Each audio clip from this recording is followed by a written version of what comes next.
scared to death, and they continue to be a propaganda machine for women's basketball. Come on, you got to call balls and strikes. You do. You got to be fair.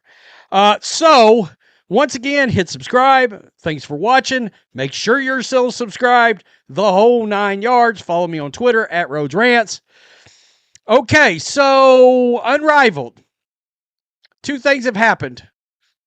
2 things that we predicted.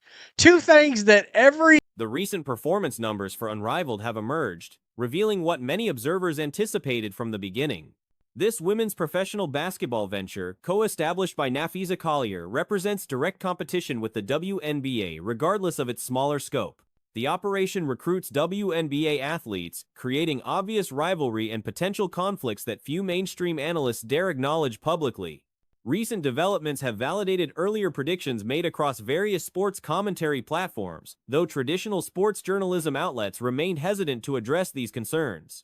The concept that Unrivaled could serve as negotiating leverage has completely collapsed. The notion was straightforward. Players could claim independence from the WNBA, suggesting they possessed alternatives and wouldn't necessarily accept unfavorable collective bargaining agreements.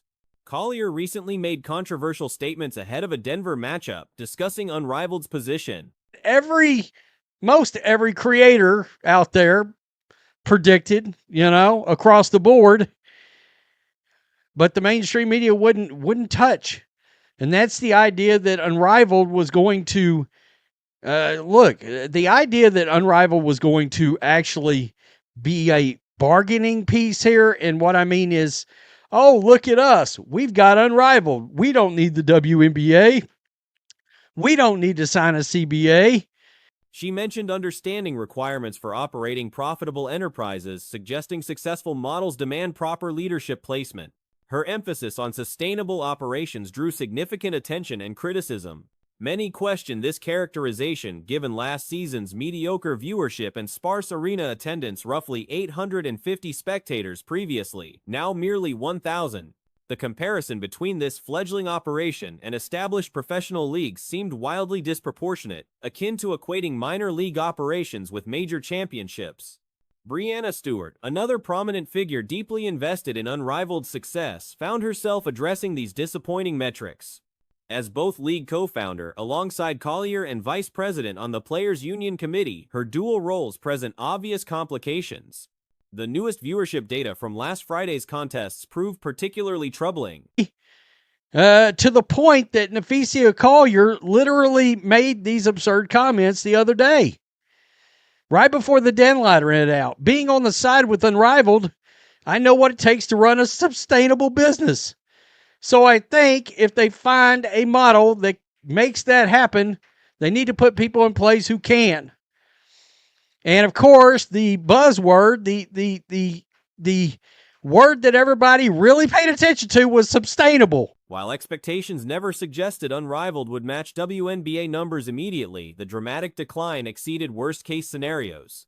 Earlier broadcasts managed respectable figures, 140,000 to 200,000 viewers across various telecasts.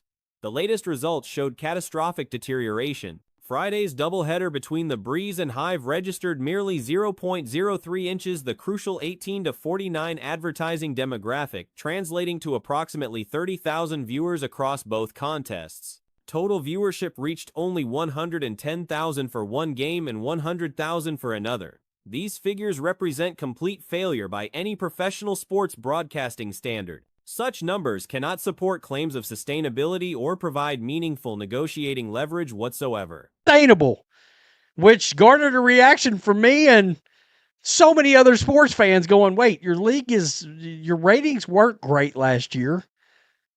There's now just 1,000 people in the stands. I mean, last year you only had 850. What part of this is supposed to be the sustainable model?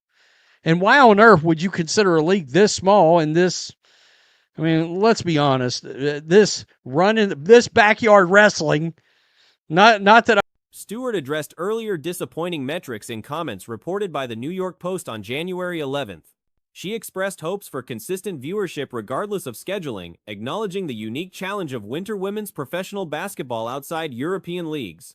She recognized ratings as crucial indicators for the venture's viability. Ultimately, Unrivaled's future depends entirely on audience engagement. The WNBA recently experienced growth in merchandise revenue and secured its first significant media rights contract, potentially enabling profitability. However, excessive player salary demands could sabotage these opportunities. Agreements become pointless if financial structures remain unsustainable and organizations continue losing money. Not that I've got anything against wrestling. You guys know I love it. Our backyard wrestling, but nonetheless, you're comparing Major League Baseball to single A baseball. That's kind of what's going on here, right? There's levels to this shit, as somebody used to say. So we got Brianna Stewart. She's had to literally come out and address bad ratings. The new ratings are out for Unrivaled from last Friday, and these dismal ratings carry particular significance regarding collective bargaining discussions. Perhaps such results will temper public statements from Collier and Stewart about alternative options and sustainability.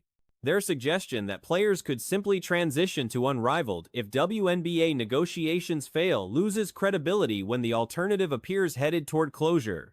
No employment alternatives exist if the backup league ceases operations. The situation worsens considering both games aired on TNT proper, not secondary cable channels.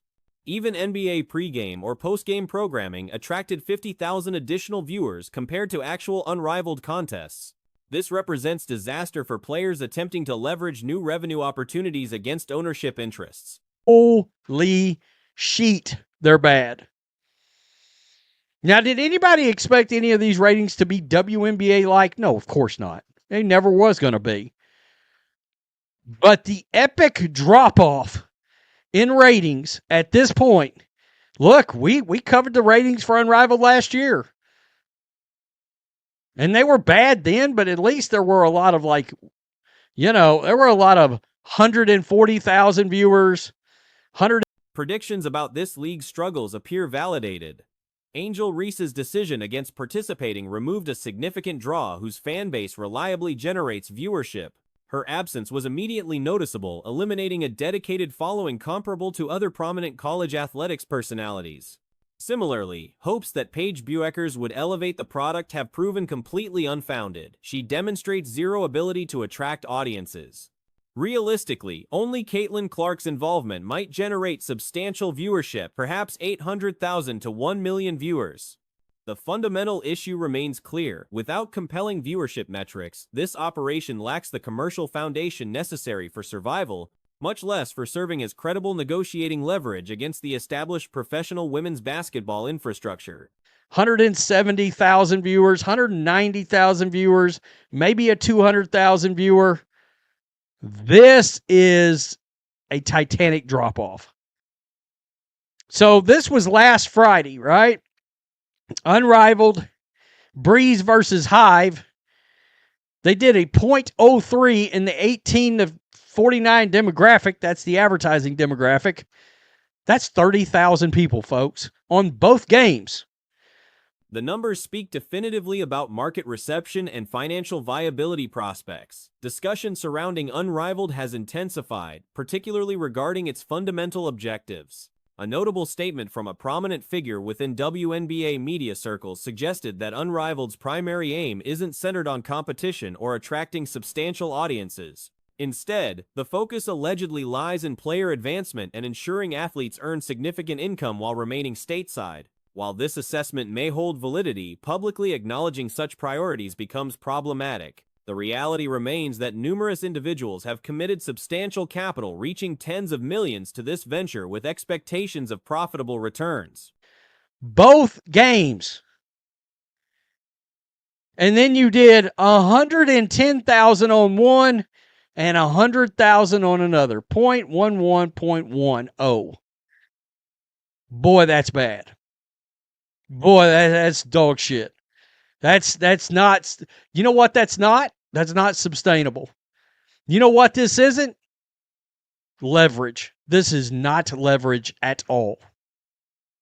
These backers aren't simply disposing of funds, they're making calculated financial commitments. The expectation centers on growth and revenue generation, not continuous financial losses.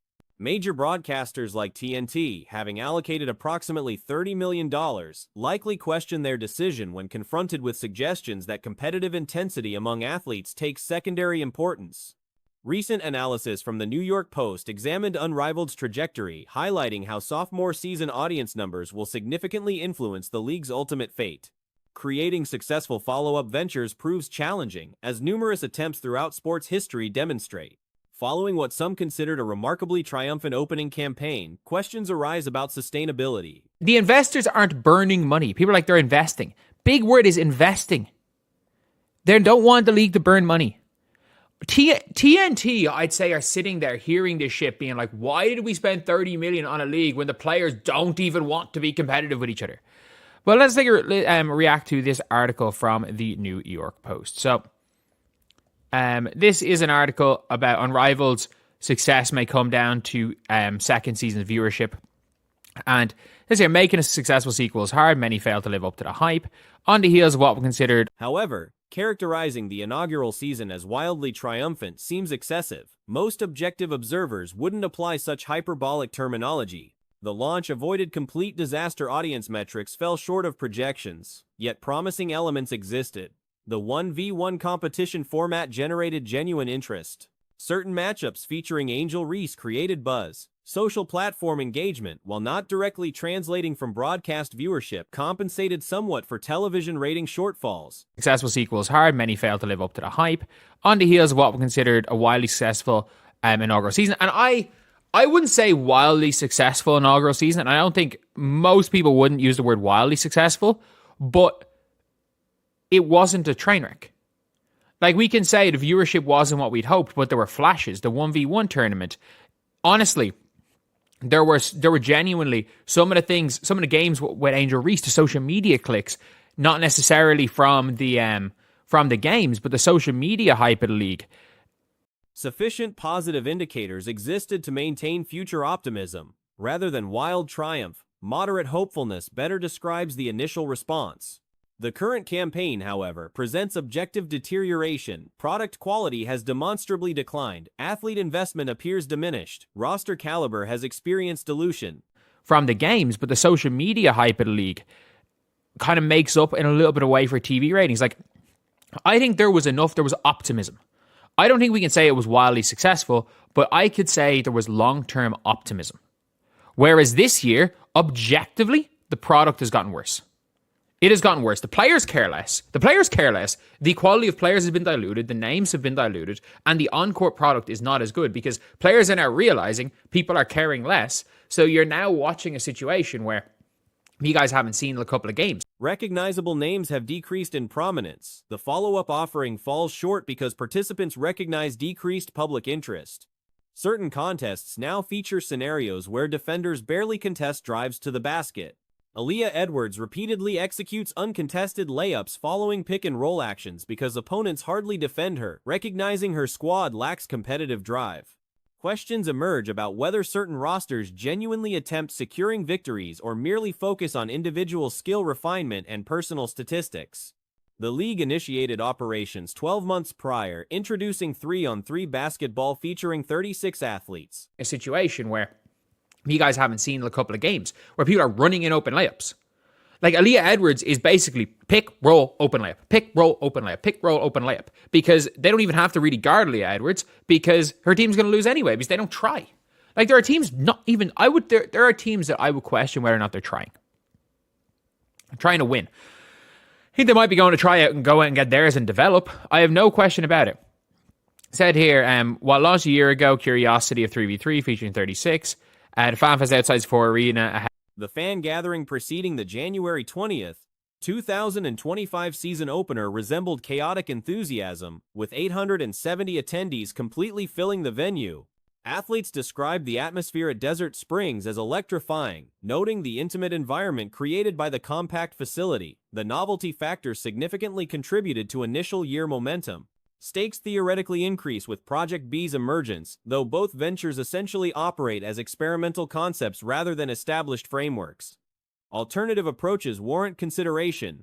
Rather than current models, establishing localized team structures could prove more effective. 36.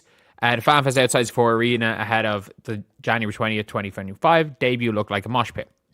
A sold out crowd of 870. Players describe playing experience electric, very intimate setting, smaller venue. The novelty and rival have fueled year one, yada yada. Stakes are becoming bigger too, especially Project B. I don't think Project B really means anything. These are both gimmick leagues. Like, I genuinely think if one of them invested and set up teams, you don't even need to set up teams across America. Geographic expansion across the entire nation isn't necessary. Concentrating franchises within a single state's multiple municipalities could work. Envision a Texas-based circuit operating in various urban centers throughout that state, utilizing venues seating 5,000 to 7,000 spectators rather than major arena facilities, 6 squads each carrying 10 athletes, totaling 60 participants, similar to Project B's concept but maintaining domestic operations. Rather than concentrating everything within one Miami location, distributing activities across Texas cities with manageable charter flight distances between contests could prove financially viable despite the state's considerable size. The current season expanded beyond initial parameters. 2 additional squads joined, bringing total participation to 54 athletes. Teams across America. You could very well just put them in different fucking cities in the same state. I'm just trying to think. You could just get an investor to call it, I don't know, the Texas Basketball League, where they're in a bunch of cities in Texas. They're in maybe not NBA arenas, but like 5, 6, 7,000 seater stadiums, and it's 6 teams of 10 players on each team. You have 60 players, like what they're doing in Project B, except you keep them in America, and you just say. However, none of the developmental prospects have actually competed yet despite being formally signed. Facility enhancements in Miami included adding another practice court and strength training area. Such infrastructure improvements, while potentially beneficial for athlete preparation, hold minimal relevance regarding the league's commercial viability. Extra workout facilities don't correlate with audience interest or financial sustainability. Taking operations to Philadelphia for 2 contests aimed at geographic diversification. The venue sold out, though capacity reached only around 1,000 attendees. Keep them in America, and you just say, fuck it. Like, instead of doing what they're doing where it's all just in one arena in Miami, maybe you just keep them all in Texas. You have all these cities, and the travel can be fucking, I don't know, Texas is huge. Travel can be like small charter planes. It doesn't cost that much. But it says here, Unrivaled is bigger than a year ago. It created 2 more teams, signed 54 players. The problem is that no developmental player has played yet. They have all these developmental players signed. None of them have played yet. Those primetime matchups attracted 175,000 viewers. The 4-game opening stretch averaged 107,000 viewers. Basic mathematics reveals a concerning reality. If primetime contests averaged 175K while the 4-game mean sat at 107K, 70,000 below, then the non-primetime openers attracted merely 30,000 viewers. Initial regular season broadcasts from the previous campaign averaged 28,000. Current figures haven't approached those already modest benchmarks. Paige Buchers represents the singular factor maintaining league visibility. Yes. It expanded its Miami campus too, adding an additional court and weight room to the facility. That is unpopular opinion. That's fucking irrelevant to whether or not the league succeeds. The players having an extra having an additional weight room. The players having an extra weight room is irrelevant to the success of the league. League also decided to take the show on the road this season, playing 2 games in Philly. It'll sell out because there's like 1,000 people. Pair of primetime games average 175k viewers. The 4-game slate overall average 107k. Online streaming data confirms this dramatically. Contests featuring Buchers draw 4,000 to 5,000 concurrent viewers. When she doesn't participate, viewership drops below 2,000.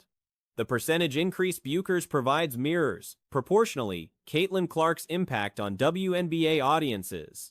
However, absolute numbers differ drastically. Were Clark participating in Unrivaled, those 2,000 viewers would multiply to 100,000, or 5,000 would surge to similar heights. Buchers effectively triples online viewership whenever she takes the court. League leadership acknowledged Saturday evening how crucial television metrics remain.